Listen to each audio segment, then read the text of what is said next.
예수님은 이 땅에 하나님의 보내심을 얻고 오신 세상의 구주가 되십니다. 우리가 세상의 구주, 구세주 이런 말을 많이 듣죠. 이 구주란 말은 죄와 멸망으로 인하여서 절망하고 실에 빠지고 소망이 없는 그들에게 끄집어내어서 구원하신 주인을 말하고 있어요. 그분이 하나님이시다. 하나님은 우리가 죄인 되었던 우리 인간이 육체를 입었기 때문에 죄 없는 자는 죄를 해결해 줄 만한 자가 하나도 없어요. 죄 없는 자는 오직 하나님밖에 없는데 영이시오. 하나님의 독생자도 아버지 품속에 계셔서 말씀으로 계셨기 때문에 피를 흘려주셔야 하는데 피를 흘릴 수가 없잖아요, 영은. 그래서 우리를 살리시고 우리를 구원하기 위해서 독생자 예수를 이 세상에 보내셔서 이 땅에 오신 예수, 그래서 세상의 구주라고 누가복음 2장 11절에 이 세상에 태어날 때 들녘에서 양을 치고는 목자들에게 천사는 나타나서 증거하고 있습니다. 오늘 다윗의 동네에 너희를 위하여 구주가 나셨으니 곧 그리스도 주시니라. 이와 같이 선포를 하신 거예요. 그 뒤에 보면 너희는 가서 강보에 쌓인 예수를 보라, 아기를 보라. 이것이 너에게 표적이라 말씀하셨어요. 이미 태어나실 때, 태어나기 전부터 예언해 주셨고 태어나실 때 너희를 위하여 구주가 나셨다. 그런데 그분이 곧 그리스도더라. 그리스도는 직분을 말하고 있어요. 이름이 아니라. 마태복음에서는 모든 사람들을, 모든 자기 백성을 죄 가운데 구원할 자라 이렇게 가르쳐 주셨어요. 누가복음에서는 구주라 말씀하셨어요. 사도 요한은 요한일서 4장 14절에서 뭐라고 했는가 하면 아버지가 아들을 세상에 구주로 보내신 것을 우리가 보았고 또 증언하노니 이렇게 말씀하고 있습니다. 여기서 우리는 관심을 가져야 할 것이 보내심을 받고 이 땅에 오신 우리가 믿는 예수는 누구시냐? 바로 구주시다. 세상을 구원하는 구주. 많은 사람이 교회 생활을 합니다. 신앙생활을 합니다. 그런데 내가 믿는 주님이 누구신지를 모든 사람이 알고 믿는 것 같은데 의외로 몰라요. 제가 매일매일 전도를 하면서 며칠 전에도 만나서 전도를 하면서 예수님을 전하였습니다.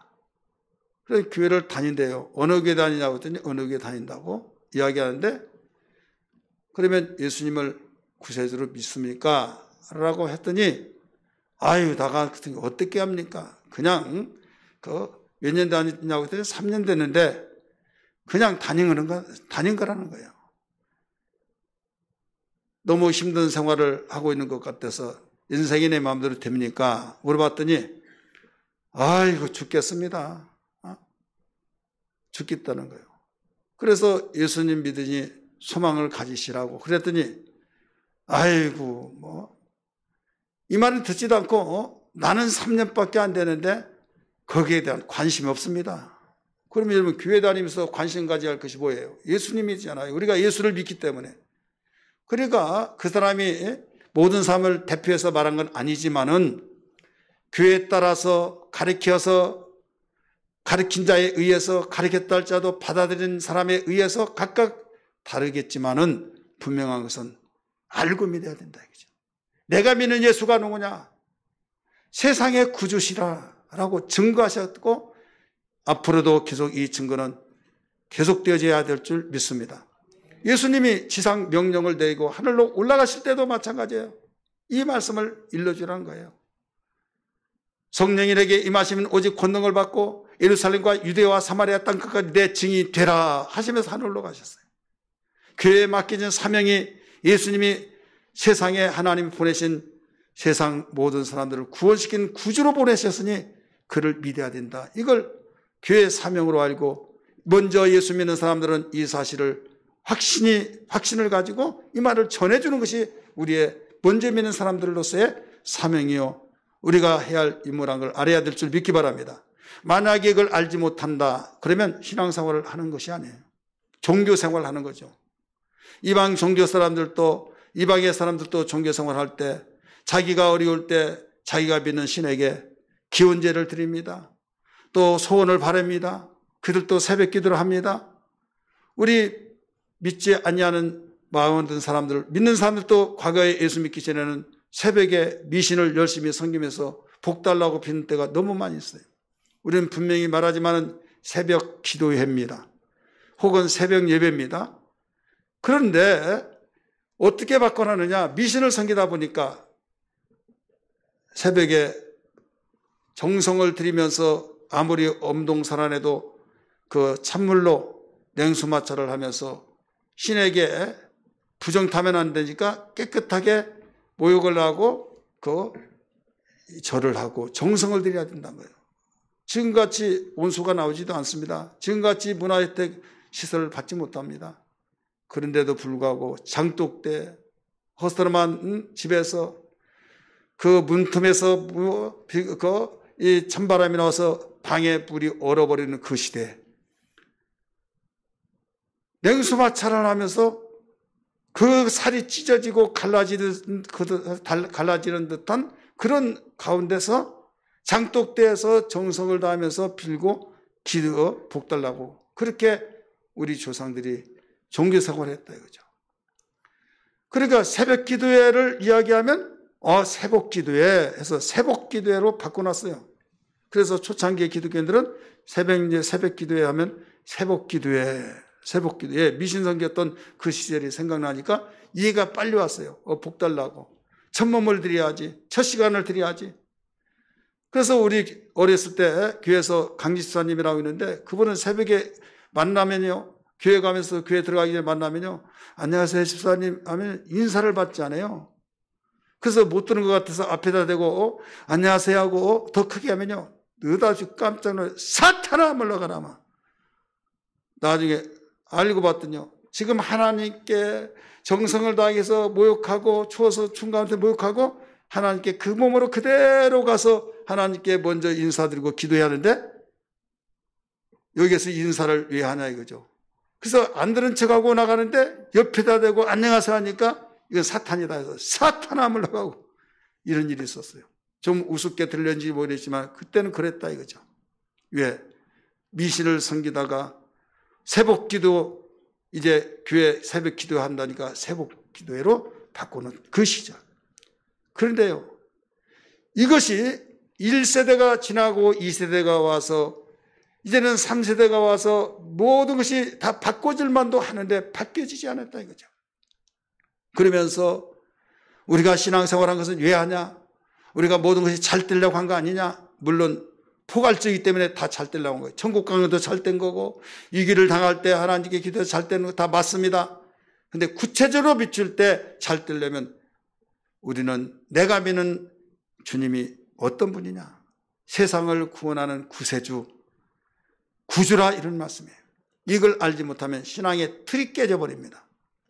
오늘 본문 말씀은 너무나 잘 아는 말씀이죠. 예수님이 이적과 기사와 표적을 행하였을 때에 많은 사람들이, 모든 사람들이 소문에 꼬리를 내려서 발을 내디딜 틈이 없이 예수님을 따라다니다가 예수님이 어디 가는 소식을 다 알고 그리로 우르르 벌리면 발 디딜 틈이 없이 그런 많은 사람들.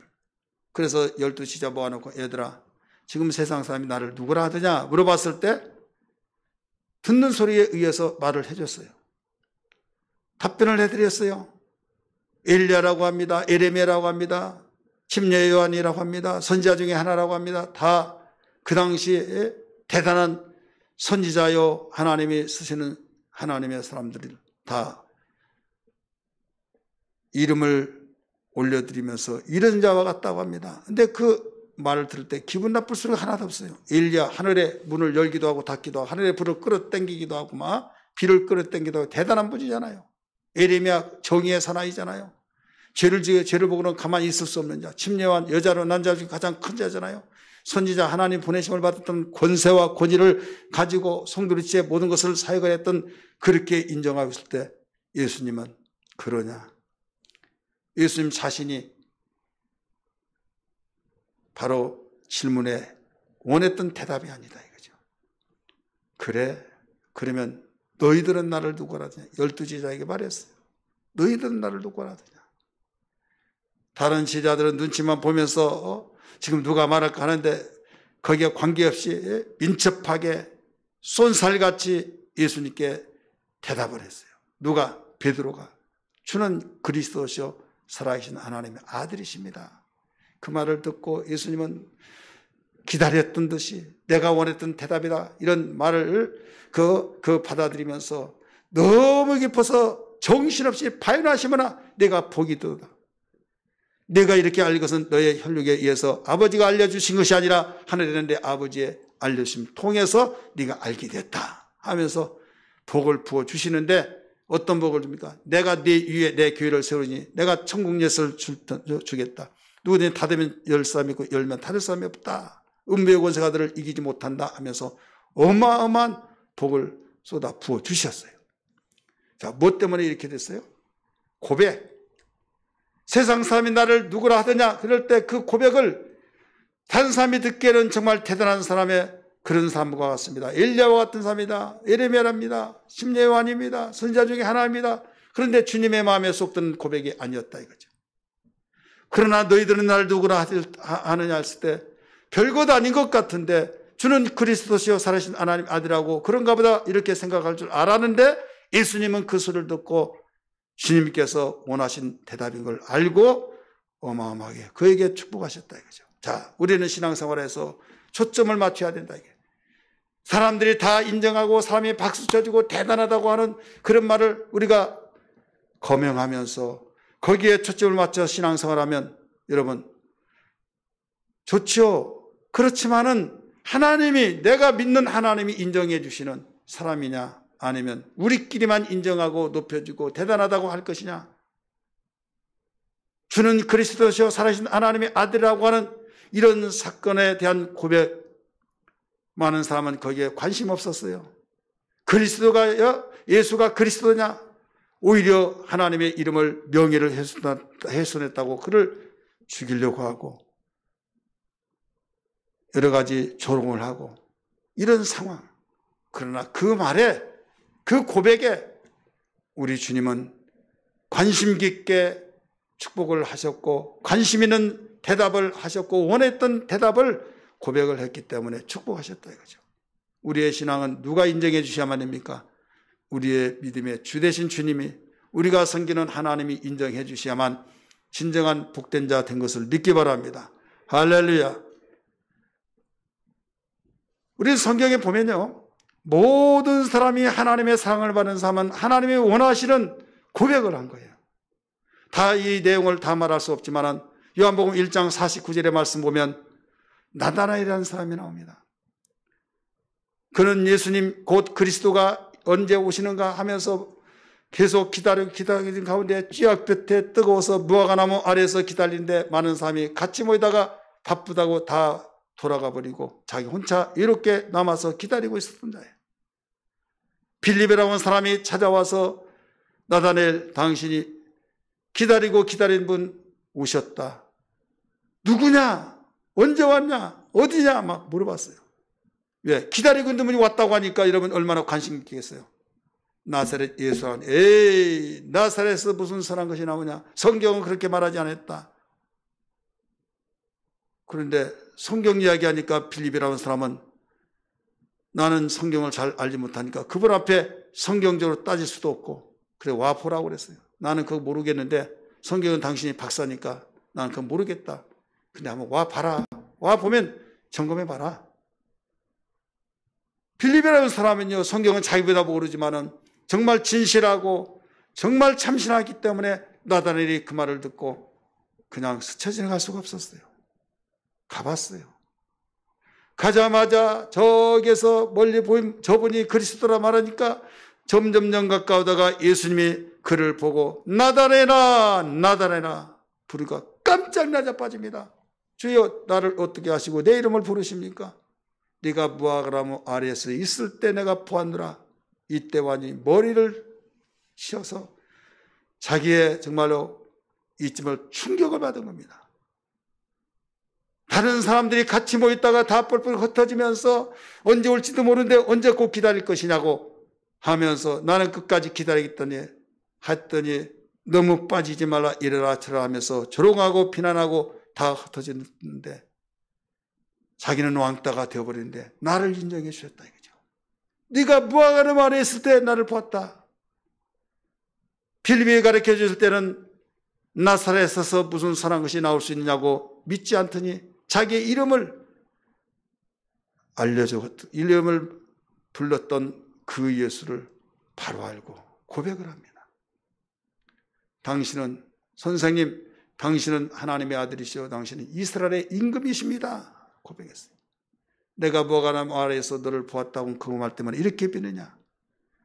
앞으로는 더 하늘에서 오르락내락하는 놀라운 이적을 보게 될 것이다. 이런 말을 했어요. 자, 나다나엘이 인정받는 것이 뭐 때문에 인정받았어요? 고백. 하나님의 아들이시오 이스라엘의 임금이십니다 라고 고백을 통해서. 이 고백이 없었더라면 여러분 이는 나다나엘은 성경에 기록되지도 못했을 겁니다. 많은 사람에게 구설수에 오르는 사람이 될 수도 있었을 것입니다. 그러나 그는 이 고백을 통해서 성경에 기록되었고 예수님의 바돌로마이라고 하는 제자로서 12제자 속에 들어가게 되었던 것을 우리는 알아야만 됩니다. 뿐만 아닙니다.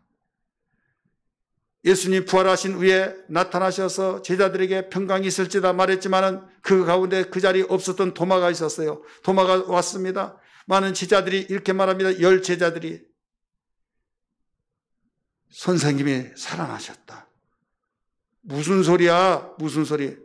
아니 선생님이 살아나셨다고 여기 오셨다가 하셔서 누구 놀리고 있나?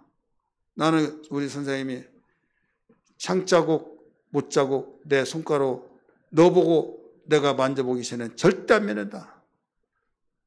아니야 맞아 오셨으니까 그들은 몇 명입니까? 그들이 10명이고 자기는 혼자요. 그래 10명이 이겨낼 수 있습니까? 그러니까 막말을 한 거예요. 예수님 나타나셔서 내가 손자국에 내 손을 넣어보고 못자국에 손을 넣어보고 창자국에 허리에 그 손을 넣어보고 그러기는 절대 안 믿는다.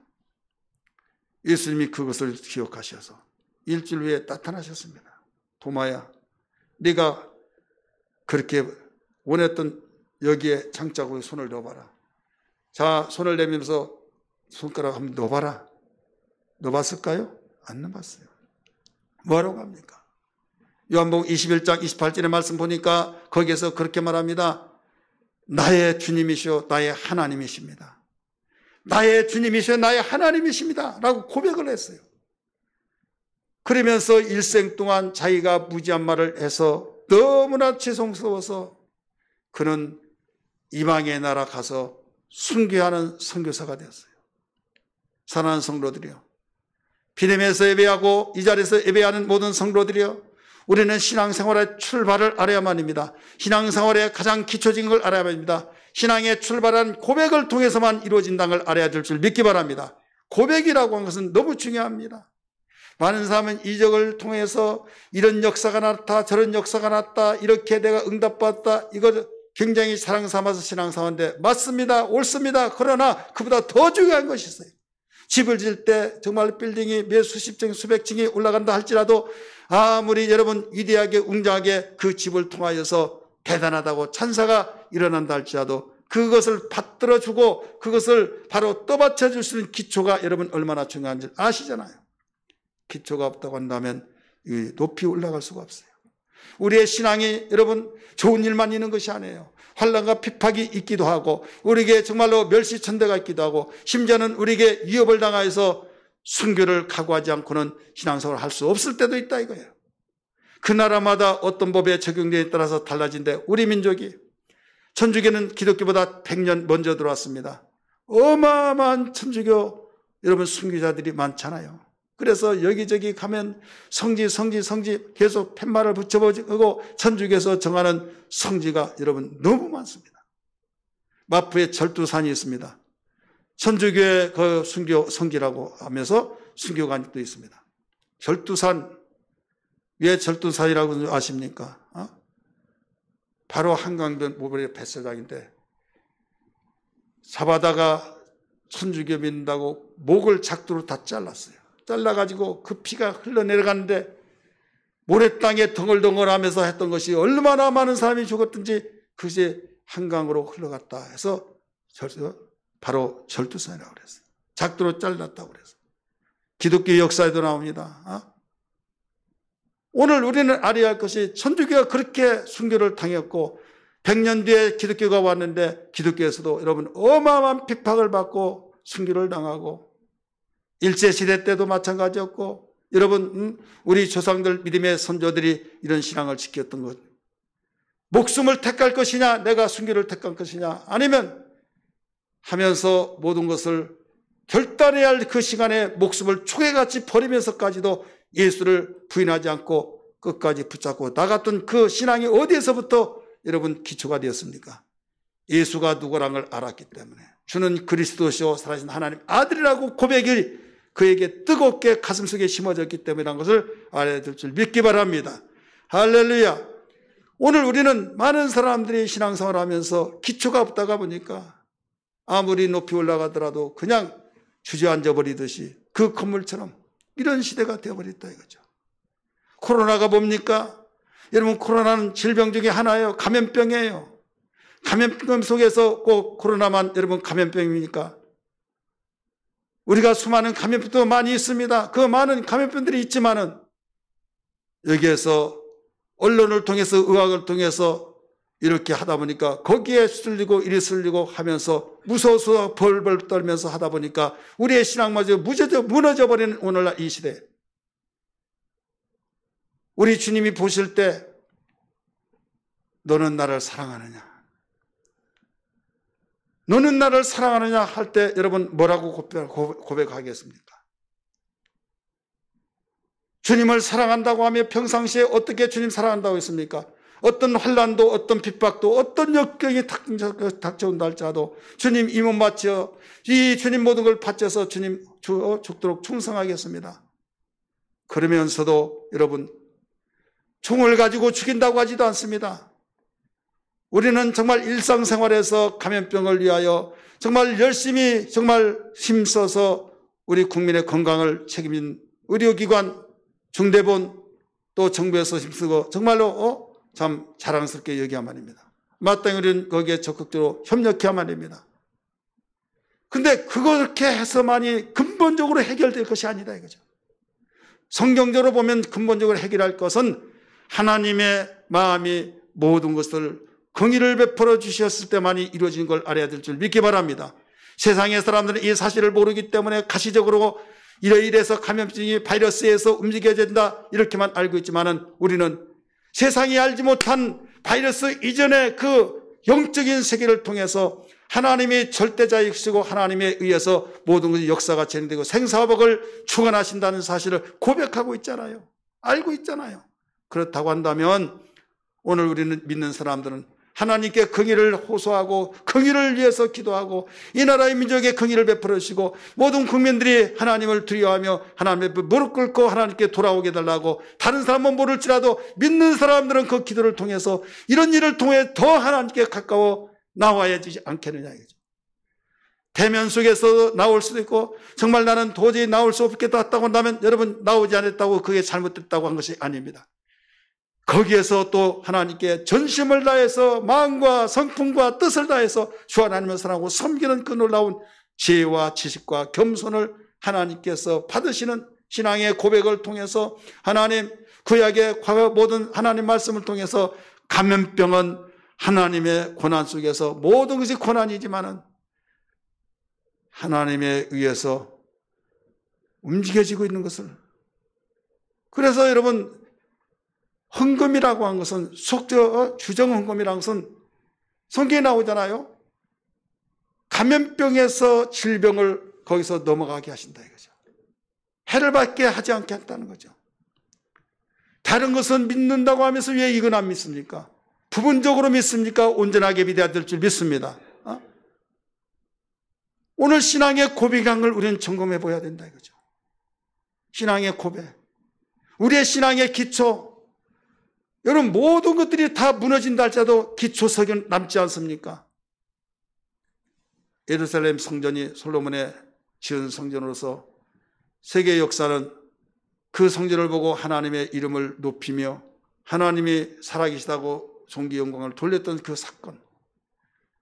근데 하나님과 멀어져 버렸을 때, 우상을 섬겼을 때 선자들의 짐을 듣지 않냐고 불타 없어져 버렸어요. 다 없어졌는데 남는 것이 하나 있어요. 기초가 남았다 이거죠. 기초가.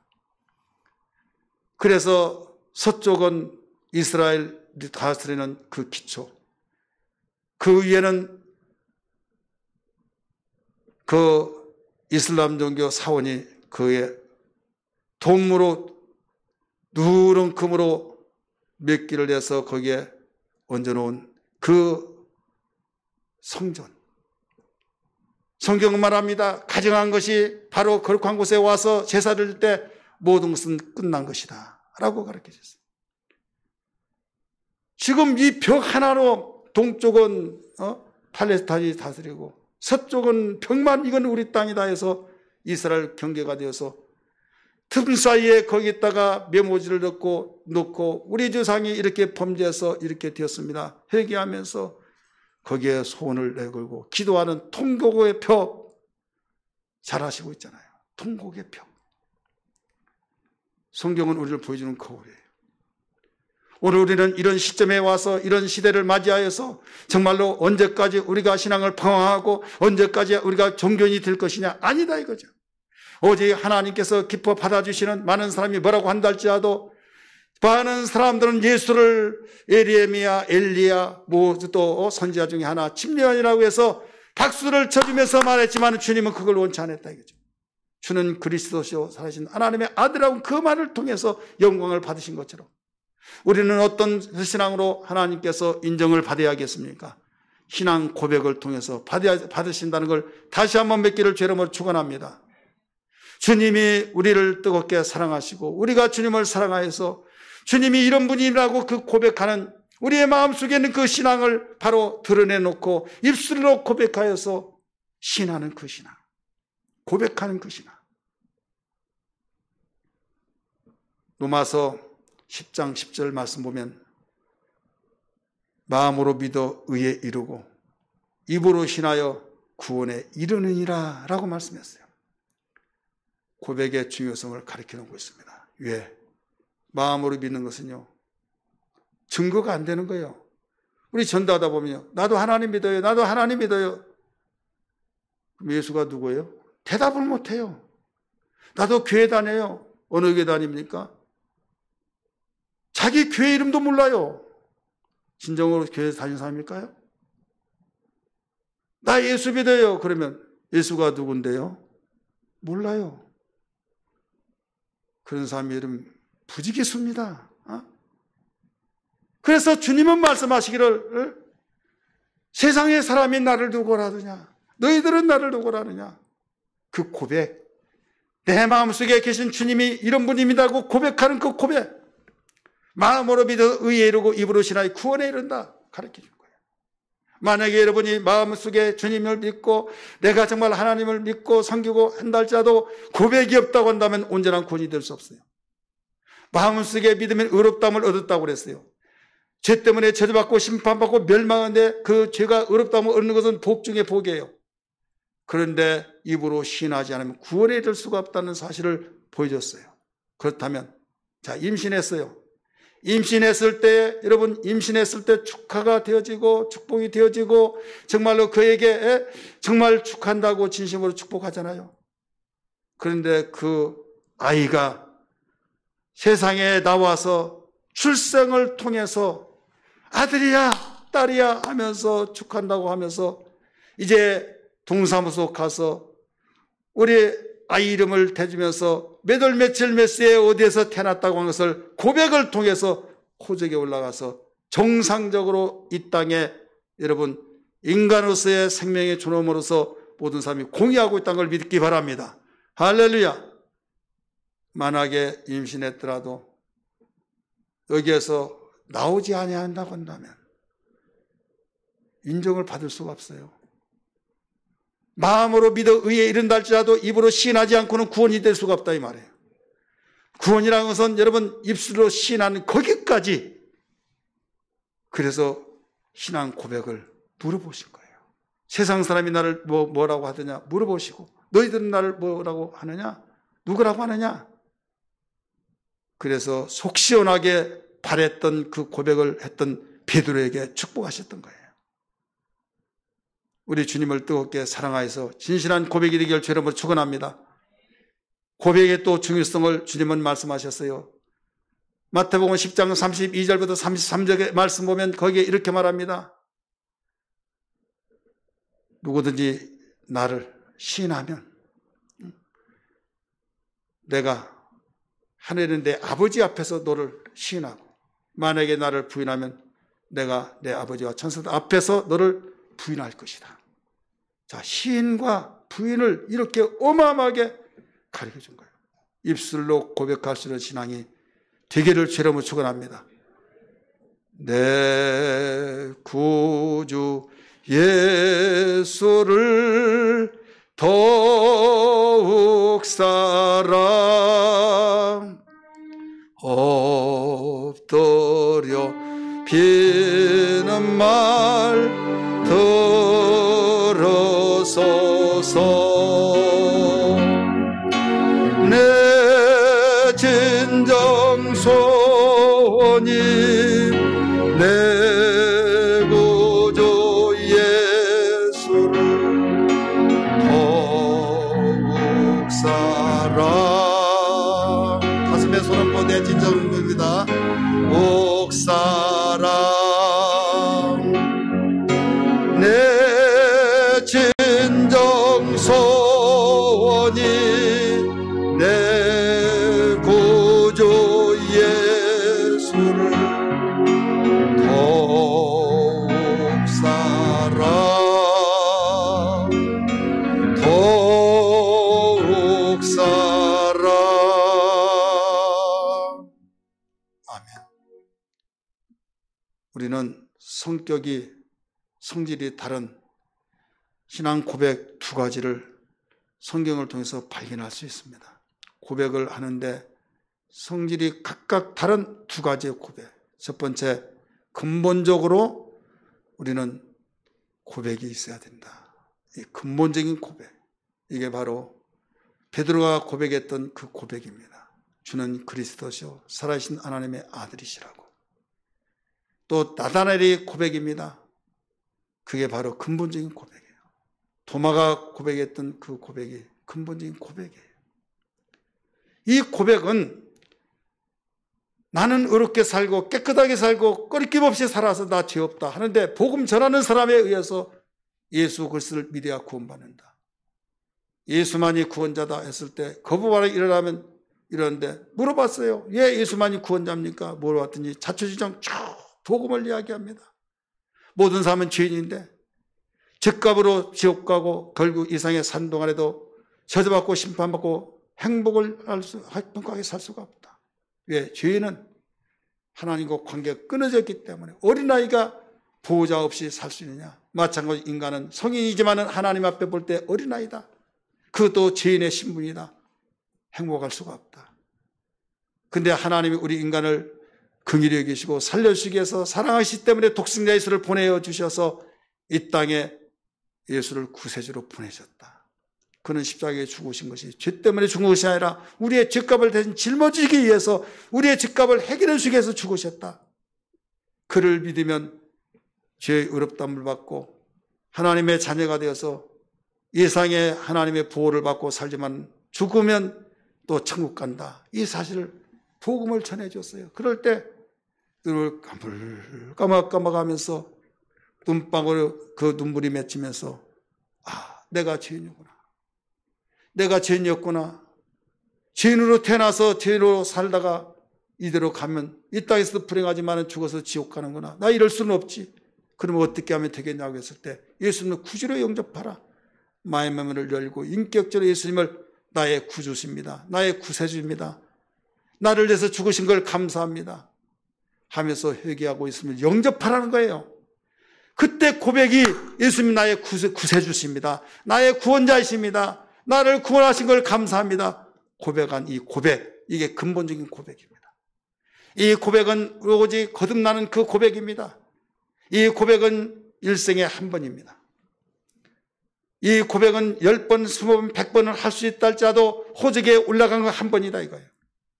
그래서 다른 표현으로 말하면 중생했다, 거듭났다, 구원받았다, 하나님의 자녀가 되었다. 똑같은 말입니다. 우리 하나님이, 우리 주님이 고백을 얼마나 원하신 것을 여러분 알아야만 돼요. 자, 마음속에 있는 거 모르죠. 근데 입술을 통해 고백이 되잖아요. 마음의 증거예요. 고백은. 믿으시길 바랍니다. 그런데 거기에서 족하지 않았어요. 거기 속하지 아니하고 이제 물증을 내놔라 이렇게 하잖아요. 물증. 우리가 법적으로 어떤 고소를 하고 고소고발을 할 때 물증을 가지고 있습니까? 물어보잖아요. 예, 내가 압니다. 내가 눈을 봤습니다. 그러면 사진 찍어놨습니까? 아니요. 내 눈에 봤는데 무슨 사진입니까? 물증이 없으면 안 됩니다. 허허 하면서 막 가슴을 찢으면서 내가 봤다는데 왜 그걸 인정해 주지 않습니까? 물증이 있어야 없어요? 물증이 없으면 안 된다 이거죠. 하나님께서는 여러분 물증을 우리에게 주신 거예요. 그 물증을 내놓기 위해서 여러분 우리에게 명령하셨어요. 이게 뭐냐면 침례예요. 침례. 그래서 주님이 내가 분반 모든 걸 가르쳐 지키기를 하면서 너는 가서 제자를 삼아 아버지와 아들과 성령이라고 침례를 주고 주님이 명령하셨어요. 침례를 주고. 침례라고 하는 것은 뭐냐? 이런 물속에 들어갔다가 올라오잖아요. 물속에 들어간 내 죄가 예수님과 함께 죽었다. 그 고백이에요. 믿으시길 바랍니다. 올라올 때는 내가 죽었던 내 육체의 모든 죄성이 죽었지만은 내가 예수님과 살았다, 새 생명을 얻었다. 이 고백이다 이거죠. 그 고백으로 침례를 주라는 거죠. 그래서 침례에 대해서 잘 가르쳐 준 것이 로마서 6장 3절에서 5절까지 잘 가르쳐 주니고 합했다. 예수님 죽었잖아요. 내 죄가 예수와 함께 죽었다. 물속에 장사 지냈다 이거죠. 올라옵니다. 나는 죽었던 몸이 예수님이 부활하신 것처럼 나는 예수와 함께 새 생명을 얻었다 이거예요. 예수님과 합하였다 이거예요. 그러니까 이 침례는 만인이 알 수 있는 거예요. 말이라고 하는 것은 그 사람 들었던 걸 알고 사라져버리면 증거를 내세울 수가 없어요. 그래서 물증이 남겨지도록 침례를 받으라는 거예요. 그러므로 이 침례는 호적에 올려서 만인이 다 그분의 아들이다 말할 수 있듯이 침례라고 하는 것은 구원의 표입니다. 우리 한번 따라 구원의 표시다. 구원받은 증거다 이거죠. 그렇다고 해서 침례를 받아야 구원받는다고 말이 아니라 구원받은 사람에게 물증을 남겨주기 위해서 주님이 명하신 그 구원의 표다. 베드로 전서 3장 21절 같이 한번 읽을까요? 시작. 물은 예수 그리스도께서 부활하심으로 말미암아 이제 너희를 뭐라고 그랬어요? 구원하는 편이 곧 침례라. 할렐루야. 여러분 이렇게 확실하게 신앙을 고백하라고 물증까지 남겨주시면서 말씀하신 이 사건. 우리는 하루를 예수를 믿더라도 확신 있게 믿어야 될 줄 믿습니다. 여러분이 어떤 상황 속에서 이 확신 있는 신앙을 고백할 수 있는 그 신앙. 초대교회 성도들이 사자의 그 밥 속에서 밥이 되어가는 그런 가운데서도 원망하지 않고 죽어가는 그 모습.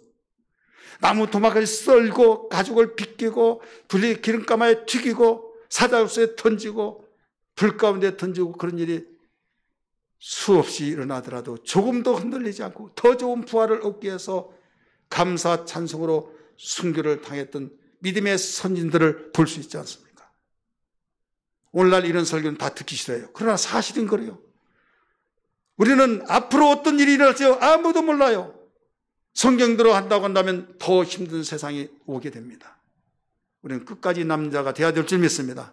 신앙의 고백을 통해서 그 고백은 근본적인 고백입니다. 두 번째 고백이 있어요. 이 고백은 관계를 유지하는 고백입니다. 영원토록 주님과 관계를 계속 맺어가는 그 고백. 이 고백은 베드로가 예수님이 그렇게 원했던 고백을 했던 그 사람이었는데 어느 날 주님의 말씀을 저버리고 너희가 다 나를 버리고 도망갈 것이다. 목자를 치면 양이 흩어지듯이 그럴 것이다 했는데 다른 자들은 숙연하게 들었어요. 근데 베드로만은 선생님 다른 제자들 우리 동료가 다 버린다 할지라도 나만은 버리지 않겠습니다. 나만은 버리지 않겠습니까? 다른 동료들은 무시해버렸어요. 그럴 때 예수님 말씀하시기를 뭐라고 했습니까? 베드로야, 오늘 밤에 닭 2번 울기 전에 3번 나를 부인하리라. 그대로 부인했습니까? 안 했습니까? 부인했잖아요. 부활하시고 난 뒤에 베드로는 옛날 고기 잡는 업으로 돌아갔어요. 예수님이 조반을 해주시고 난 뒤에 베드로에게 이런 말씀합니다. 요한의 아들 시몬아, 네가 나를 이 사람들보다도 더 나를 사랑하느냐 물어봤어요. 2번째, 요한의 아들 시몬아, 네가 나를 사랑하느냐. 3번째, 거듭거듭 물어봤어요. 거듭거듭 물어봤으니까 그거에 대한 고백이 있어야겠어요, 없어야겠어요? 있어야겠죠. 그래서 예, 내가 주님을 사랑합니다. 예, 내가 사랑합니다 말해서 3번째 물어보니까 번민이 생긴 거예요. 왜 번민이 생겨요? 예수님이 자기의 이름 시몬인데 이제 시몬이라 하지 말고 베드로 하라, 개발하라, 반석이라는 뜻이에요. 그러면 예수님 먼저 시몬이라고 하지 않고 계속 베드로라고 불러줘야 할 것 아닙니까?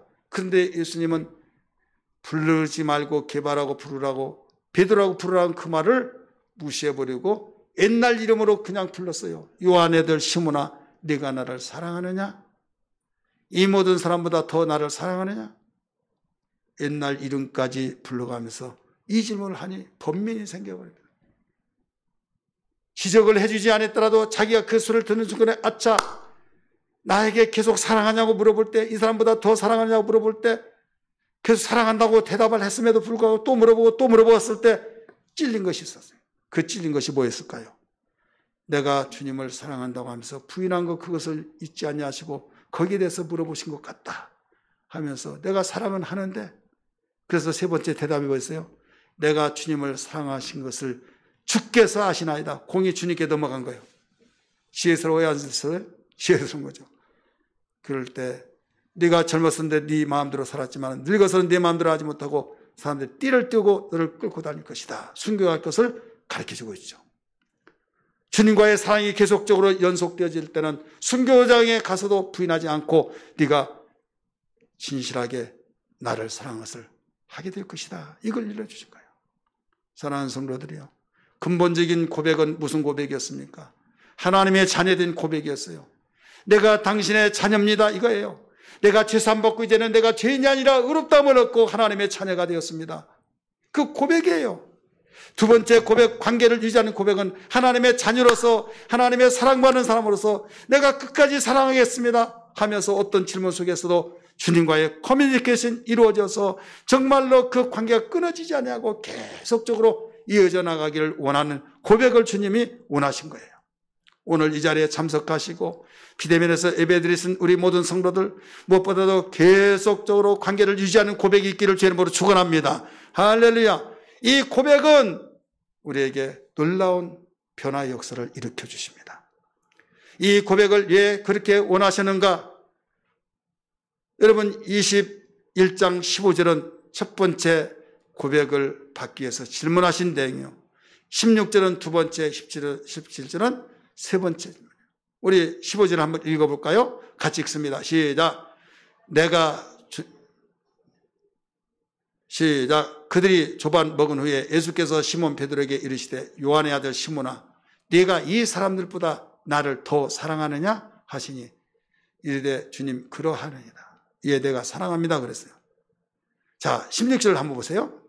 16절 시작. 또 두 번째 이르되 요한의 아들 시몬아, 네가 나를 사랑하냐? 뭐가 달라요? 첫 번째 질문은 요한의 아들 시몬아, 네가 이 사람들보다 나를 더 사랑하느냐 이렇게 질문했어요. 두 번째는 네가 나를 사랑하느냐? 세 번째 똑같이 두 번째 질문과 같습니다. 자, 질문을 계속 던집니다. 무엇을 고백받기를 원하고 있어요? 거기에 사랑합니다 하고 고백을 받기를 원한 거예요. 신앙으로서 정말 진실한 고백, 마음속에 있는 그 진솔한 고백을 받기를 원하신데, 내가 너에게 묻는다. 요한의 아들 시몬아, 이 사람들보다 더 나를 사랑하느냐 했을 때 사랑의 고백을 받기를 원하신다 이거죠. 사람이 사랑으로 관계를 맺으면 계속적으로 이루어집니다. 할렐루야. 아름다운 열매가 맺혀진 걸 믿기 바랍니다. 이 신앙의 고백 첫 번째 고백과 다르지 않습니까? 이 고백을 원하신 것은 우리에게는 놀라운 축복된 기회가 되어지고 하나님께서는 영광을 받으시고 끊을 수 없는 그 관계를 유지시켜 주시기 위해서 주님이 이 고백을 받기를 원하시고 있는 거예요. 사랑하는 성도들이요, 이 고백을 통해서 베드로는 어떤 삶이 되었습니까? 이 고백에 대한 답변을 했었잖아요. 그러합니다. 내가 이 사람보다 더 주님을 사랑합니다.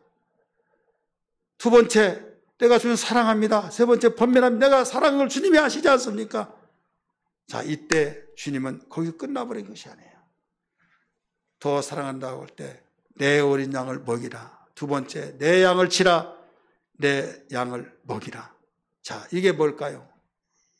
일터예요. 일거리를 주신 거예요. 따라서 합시다. 사랑의 고백을 할 때, 이 사랑의 고백을 할 때 일거리를 주셨다는 사실이에요.